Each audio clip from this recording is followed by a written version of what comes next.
Welcome to CJ study zone. आप सभी का हमारे चैनल में स्वागत है। आज हम 10वीं विज्ञान के चैप्टर आपको एक्सप्लेन कर रहे हैं। जैविक प्रक्रियाएं पार्ट 7 है, चैप्टर नंबर 7 का, और उसमें जीवन में होने वाली प्रक्रियाओं के अंतर्गत परिवहन तंत्र आपको समझाया जाएगा।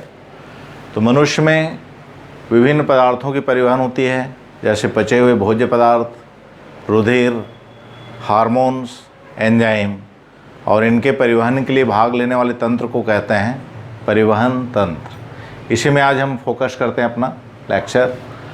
तो मनुष्य के शरीर में विभिन्न पदार्थों का परिवहन होना, जैसे गैसों का परिवहन होती है, बचे हुए भोज्य पदार्थ और हार्मोन्स, इन सब का परिवहन करने वाली तंत्र होता है। इसके अंतर्गत मुख्यतः आते हैं धमनी, शिरा, और मुख्य अंग के रूप में होती है हृदय।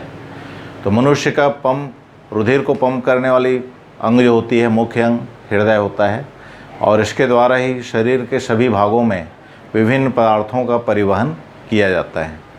आइए अब देखते हैं धमनी क्या होती है। धमनी रुधिर वाहिनियाँ होती है जो हृदय से शुद्ध रक्त को विभिन्न अंगों में पहुंचाता है। विभिन्न अंगों के ऊतक कोशिकाओं में भी ले जाते हैं, धमनी कहलाती है। मनुष्य में केवल एक धमनी ऐसा होता है जिसमें अशुद्ध रक्त बहता है, और वह होती है पल्मोनरी धमनी, फुसफुस धमनी भी कहते हैं, जो फेफड़ों के लिए जाती है।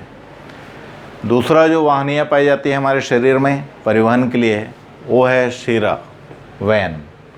वेन के द्वारा अशुद्ध रक्तों को अंगों से लाया जाता है हृदय में। तो मनुष्य में हृदय बाईं ओर स्थित होती है, वहाँ पे अशुद्ध रक्त आता है विभिन्न अंगों से। धमनी और शिरा में मुख्य अंतर होती है, धमनी में वाल्व नहीं पाया जाता है और शिराओं में वाल्व पाए जाते हैं। इस तरह डायग्राम से हम बता सकते हैं कि धमनी में किसी भी प्रकार की वाल्व या कपाट नहीं होती है, शिराओं में पाया जाता है। अब अगर हम देखते हैं मानव हृदय की संरचना और उसकी कार्यविधि, किस तरह से वह रुधिर को पंप करता है, सभी हिस्सों में पहुंचाता है। तो मनुष्य का हृदय वक्ष भाग में बाईं ओर स्थित होती है। 12 जोड़ी रिब्स पाए जाते हैं, पसली पाए जाते हैं, और उसी के नीचे स्थित होता है। श्वंकाकार की होती है, लगभग 12 सेंटीमीटर लंबाई, 6 सेंटीमीटर चौड़ा और 9 सेंटीमीटर उसकी व्यास होती है। तो एक खोखली संरचना के रूप में हृदय बाईं ओर पाया जाता है। 4 इसमें कक्ष होते हैं, दायां आलिंद, दायां निलय, बायां आलिंद और बायां निलय। हृदय के ऊपर पाए जाने वाली आवरण पेरिकार्डियम झिल्ली की बनी होती है, और 2 झिल्ली की परत के बीच में पेरिकार्डियल द्रव भी पाया जाता है, जो हृदय में धड़कन होती है, स्पंदन होता है, उसमें घर्षण होने से बचाता है। तो मनुष्य में ऊपर की ओर पाए जाते हैं दायां आलिंद एवं दायां निलय। नीचे भाग की ओर पाया जाता है बायां आलिंद और बायां निलय। तो दोनों ऊपर की ओर आलिंद होते हैं, नीचे भाग दोनों निलय कहलाते हैं, दायां बायां साइड में लगे होते हैं। दायां आलिंद दायां निलय के बीच में ट्राइकस्पिड वाल्व होती है, त्रिकपाटी वलन कहते हैं, और बायां आलिंद बायां निलय के बीच में बाइकस्पिड वाल्व पाया जाता है। दोनों जो निलय होती है नीचे की ओर, इनमें अर्धचंद्राकार वाल्व भी पाया जाता है। तो यहाँ पे आपको संरचना से बता रहे हैं हृदय की 4 कक्ष होते हैं, दायां आलिंद दायां निलय, बायां आलिंद बायां निलय। इस तरह से बाहरी आवरण इसका पेरिकार्डियम, पल्मोनरी धमनी जो जाती है, इस तरह से अशुद्ध रक्त जिसमें जाता है। तो मनुष्य के हृदय में 7 लीटर लगभग मनुष्य के शरीर में रुधिर पाई जाती है, 5.5 to 7 लीटर, और ये प्रतिदिन हृदय में 1500 बार होकर गुजरता है। शुद्ध और अशुद्ध रक्त आपस में नहीं मिल पाते हैं, और इसी कारण मनुष्य के हृदय का जो परिवहन होता है उसको दोहरा परिवहन भी कहते हैं, डबल सर्कुलेशन। किस तरह से परिवहन होता है इसको मैं बता रहा हूँ। सबसे पहले शरीर में जो अशुद्ध रक्त होती है इसको लाया जाता है अग्र महाशिरा, पश्च महाशिरा के द्वारा। यहाँ पे जो डेल डैश आपको ब्लैक में दिखाया गया है, अशुद्ध रक्त आ रही है, दायां आलिंद में इसको लाया जाता है। दायां आलिंद में ही साइनो ऑरिकुलर नोड होते हैं, और इसी नोड के द्वारा हृदय में स्पंदन की क्रिया होती है।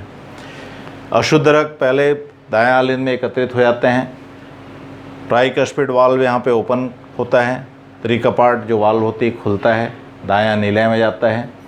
दायां निलय की अर्धचंद्राकार वाल्व खुलती है और ये जाता है पल्मोनरी धमनी में। पल्मोनरी धमनी में अशुद्ध रक्त बहता है, दोनों फेफड़ों में जाती है, लंग्स में जाता है। वहाँ पे वायु कुपिकाओं में गैस का आदान प्रदान होता है, विनिमय होता है, और उससे गैसों के विनिमय होने से फिर रक्त का शुद्धिकरण हो जाता है। मनुष्य के रुधिर में हीमोग्लोबिन पाई जाती है। हीमोग्लोबिन में आयरन तत्व होते हैं और इसके द्वारा ऑक्सीजन से जुड़ जाते हैं, ऑक्सी हीमोग्लोबिन बनाता है। तो इस तरह से ऑक्सी हीमोग्लोबिन युक्त रुधिर जो है शुद्धिकरण होती है लंग्स में, फेफड़े में। उसके बाद शुद्ध जो रक्त होता है पल्मोनरी शिराओं के द्वारा हृदय के बायां आलिंद में आता है। बायां आलिंद में आने के बाद दोनों आलिंद और निलय के बीच बाइकस्पिड वाल्व खुलती है और यह अर्धचंद्राकार वाल्व से होते हुए अग्रमहा धमनी चाप में जाता है। अग्रमहा धमनी चाप फिर से दो भागों में बढ़ जाती है। ऊपर की भाग जो है मनुष्य के मस्तिष्क और विभिन्न ज्ञानेंद्रियों में रुधिर का परिवहन करता है। नीचे की ओर भाग डार्सल एओर्टा कहलाती है, पश्च महाशिरा, और उसके द्वारा शरीर के विभिन्न अंगों में अलग अलग रुधिर वाहिनियों के द्वारा रुधिर का परिवहन किया जाता है। तो मनुष्य शरीर में रक्त परिवहन हृदय के द्वारा होती है। कार्डियक पेशी से बना होता है। विशिष्ट प्रकार के पेशी होते हैं जो अनवरत जीवन पर्यंत कार्य करते हैं। इनके कार्य का नियंत्रण अनैच्छिक तंत्रिका तंत्र के द्वारा होती है। उसके अलावा उसके स्पंदन में हार्मोन्स का भी प्रभाव पड़ता है, रुधिर के पीएच का भी प्रभाव पड़ता है। तो हम अगर ये देखें कि परिवहन तंत्र के मुख्य कार्य क्या होते हैं, तो पचे हुए भोज्य पदार्थों का पूरे शरीर के विभिन्न ऊतकों में परिवहन करना, ऑक्सी हीमोग्लोबिन युक्त ऑक्सीजन युक्त रुधिर का परिवहन करना, हार्मोन्स जो अंतःस्रावी ग्रंथियों में बनते हैं उनका परिवहन करना, शरीर के ताप का नियमन करना। इसके अलावा रुधिर में जो कण पाए जाते हैं WBC श्वेत रुधिर कणिकाएँ, इसमें शरीर की प्रतिरक्षा तंत्र को भी विकसित करता है। किसी भी प्रकार के संक्रमण होने पर उसके द्वारा एंटीबायोटिक या एंटी जर्म्स केमिकल बनाया जाता है। तो परिवहन तंत्र हमारे शरीर के लिए बहुत ही महत्वपूर्ण तंत्र होती है।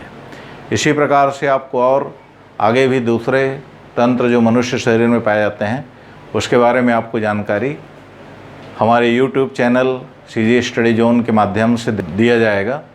आप इसे लाइक करें, सब्सक्राइब करें। धन्यवाद।